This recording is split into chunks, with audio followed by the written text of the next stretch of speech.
Hey, you want to speak English fluently, right? Well, today I'm going to help you by teaching you the rehearsing method.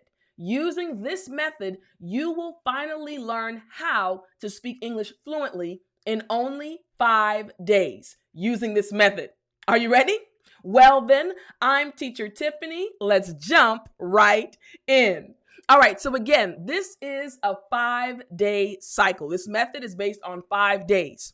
These 5 days will help you speak English fluently. So let's jump right in. On day 1, you're going to pick a topic and organize your thoughts. You see, the focus of day 1 is picking a topic that interests you and then organizing your thoughts about the topic. This will set the foundation for the remaining 4 days. Now remember, I always emphasize when you're studying English, you need to study things you're actually interested in. Maybe you like sports, maybe you like art or music. Whatever you like, pick that topic. It will help you grasp the information better. So again, we pick the topic on day 1. Now, using the 5 W's, write what you know about the topic. So, who, what, when, where, why. And you're going to organize all of that information on and inside of a table, just like you see on the right side. So let me show you what I would do. Again, I love art. So I picked art for my topic. And I have my table here. And you'll see that I'm filling out everything for each row for each of the W's. Now, I want to break down one of the columns for you. You see the who column. I have many different individuals, but I want to tell you about the first one, Chuck Close, who is my favorite artist. So I answered the who. Remember, you need to give 5 pieces of information. So you're going to organize by getting 5 who's, then telling information related to what for each of those who's, then information related to when, then where, and then why. So for Chuck Close, my first who, what would I say for the what? Well, on my table, I wrote my favorite artist right here. Well, what about when? I wrote, I learned about him when I was in college. Now remember, on day 1, when you're filling out this table, you don't have to write long sentences. The focus is just writing small pieces of information or details related to the topic and the column you're in. So I continued about Chuck Close, where, from a book, and then I researched him online. And then finally, the why. He has a methodical style and uses color well. And I continued to do the same for every single other W.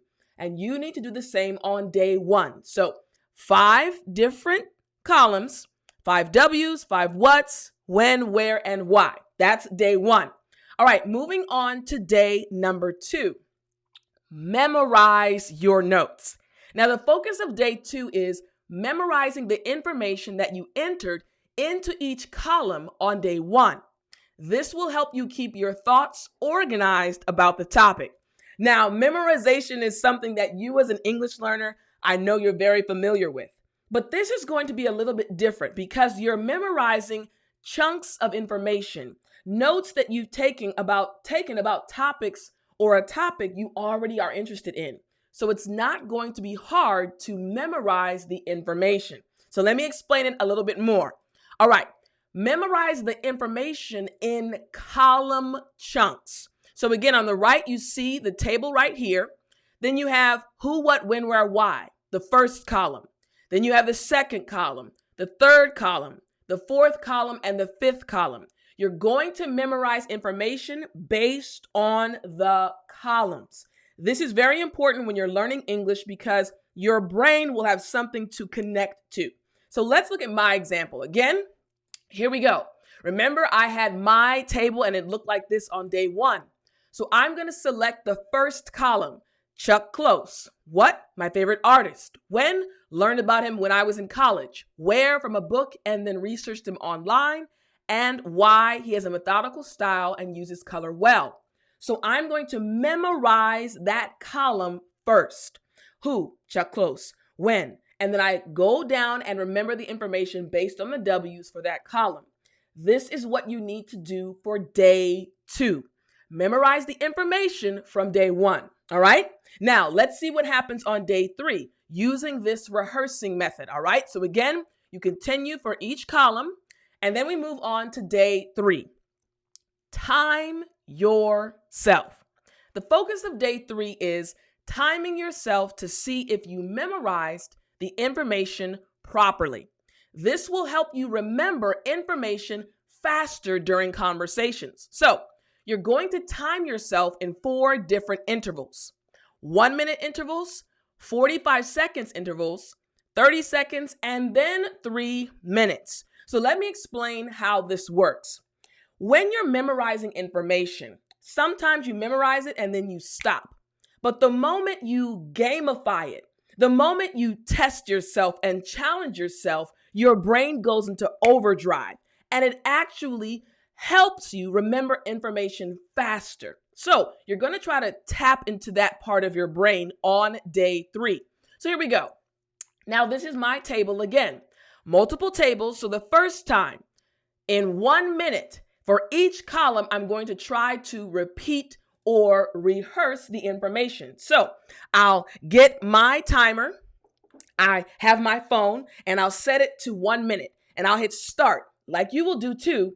And I'll say, okay, who? Chuck Close. What? My favorite artist. When? I heard about him when I was in college. Where? And I'll go down that information as long as I can do it in 1 minute for each column. That's what you need to do. You're timing yourself. What's going to happen once you've mastered 1 minute for each column, you're going to move on to the next timing sequence, doing it in 45 seconds. Once again, 45-second timer for each column. Once you've mastered that, you're going to move on to 30 seconds. Each time you're getting faster, but you have the same information for each column. Now, after you've mastered that, you're going to do 3 minutes. That's right. 3 minutes to give all of the information that you organized on day 1. Think about this. You have your topic. You have 5 different who's, and you have all of the information broken down for each of those who's. One of my who's actually happens to be my niece, 11 years old. She wants to learn to paint. She wants to learn to draw. So all of this information is amazing and you have it organized. Then you'll be able to repeat, rehearse, say that information in 3 minutes. This is just the detailed information, all right? So again, testing yourself on day 3. Now on day 4, create questions and write English sentences. The focus of day 4 is sentence creation. This will help you rehearse your thoughts and ideas in preparation for future English conversations. Remember I said earlier, you only wrote short notes, not long sentences on day 1 or day 2 or day 3. Now on day 4, after you have the information locked in your mind, you've practiced it, you can say it quickly. Now it's time to organize all of those details and to make good sentences. All right? So here we go. What you're going to do is right here. Come up with questions that match your information. So for one column, create a question for that column. Then write your answer to the questions based on the information in that column. Now you're saying, teacher, how do I do that? So again, looking at my table, the first column of my table deals with Chuck Close. So my question would be, who is your favorite artist? Now, again, this is so important because by practicing, by making and creating your own questions based on information, your brain will help you a lot. You'll start thinking more in English. So create a question based on the information you provided in each column. So eventually you'll have 5 questions. Now, what did I do? I now take that information from the who, what, when, where, and why, and I write my answer, which is what you will do. So my answer, my favorite artist is Chuck Close. I learned about him when I was in college while looking at some art books. After seeing him in the art books, I decided to research him online. I love the fact that he has a methodical style and that he uses color well. All of the information I organized on day 1 is in my answer. So my sentence is advanced. I'm speaking fluently about Chuck Close, and you can do the same. Now, many of you have already gotten my ebook that explains how to create sentences using the 5 W's. But if you want help and you haven't gotten the ebook, don't worry. The link is in the description for my ebook, How to Make Long Sentences in English, and it will show you how to make sentences using the 5 W's. So don't worry, you can get it, all right? Now, let's move on to day number 5. Here we go. Practice your answers. The focus of day 5 is practical application. This will help you rehearse your answers and see how comfortable you are with the information you organized. So you're going to use flashcards to test yourself multiple times. You're going to create flashcards with the questions on one side and your answer on the other. You're going to test yourself and make sure you provide all of the information from the 5 W's. And you're going to challenge yourself for 5 minutes to see if you can answer all the questions. Now here, remember I said earlier you needed 3 minutes to give all of the information on your table. Now you have 5 minutes because you're going to give a full answer based on each column, all right? So let me show you how this would look. Here we go. So again, my table, I had the first column, who is your favorite artist? Created that question on day 4.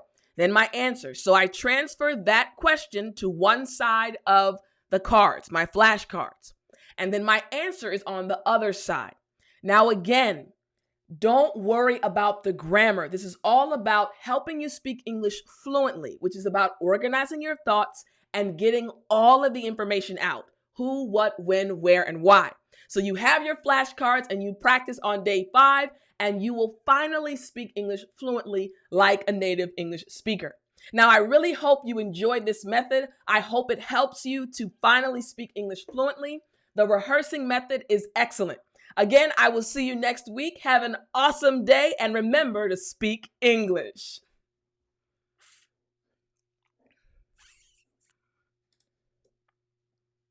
You still there? You know what time it is. Come on, join with me. It's story time. Hey, I said it's story time. All right. I have a really good story for you today.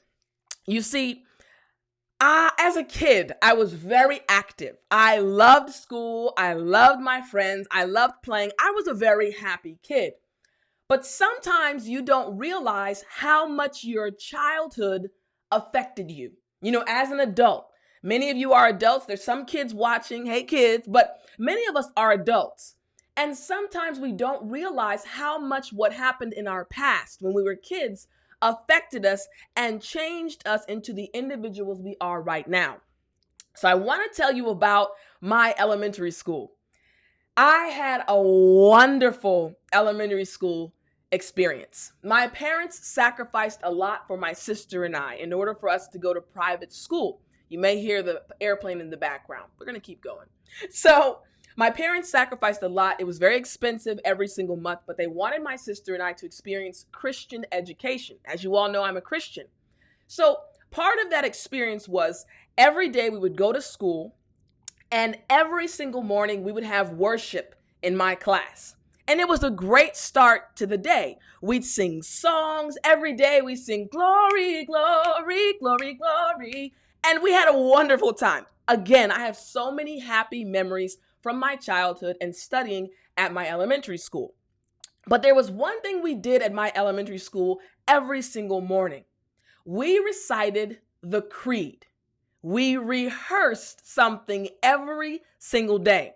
Now, I'm going to read to you what the creed says. The creed is from a woman named Ellen White. Again, you all know I'm Seventh-day Adventist, and Ellen White has written many books about how to have a really good Christian experience and life.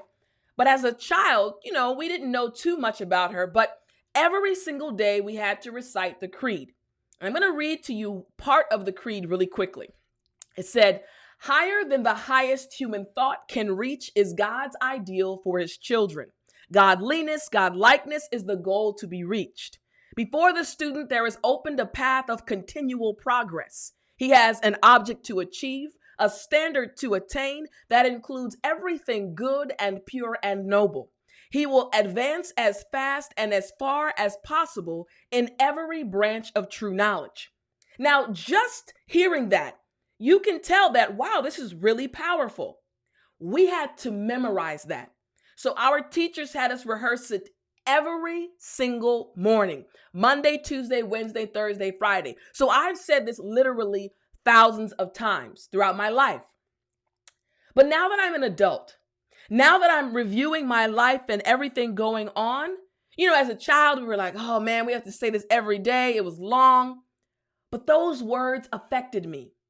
Realizing that God had a plan for my life, realizing that God had ideals for me and He wanted me to move forward and push harder and excel affected me.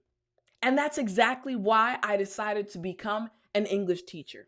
That's exactly why I decided to give my life to helping students just like you, individuals like you also experience excellence. So it's very funny, as I was preparing this lesson for you today on the rehearsing method, I realized I also used the rehearsing method growing up. And the rehearsing method, rehearsing the creed every single day as a child affected me, and it's still affecting me right now. I desire to excel every single day. I desire to be the best English teacher I possibly can. And I realize that desire, that passion stems from the words that were instilled in me as a child. Higher than the highest human thoughts can reach is God's ideal for His children. So every day you see me, whenever you watch a video and you see the passion in my eyes or in my heart to teach you, know that it's real. Because I learned a long time ago, by rehearsing something over and over again, your life can and will be changed. So I hope you guys know, again, I love being your teacher. I hope the rehearsing method helps you. And if you have children, teach them something. Help them to use the rehearsing method every day as well, so that they can be affected now and also in the future. All right, guys, I will see you next week. Have an awesome day. And remember that I love you.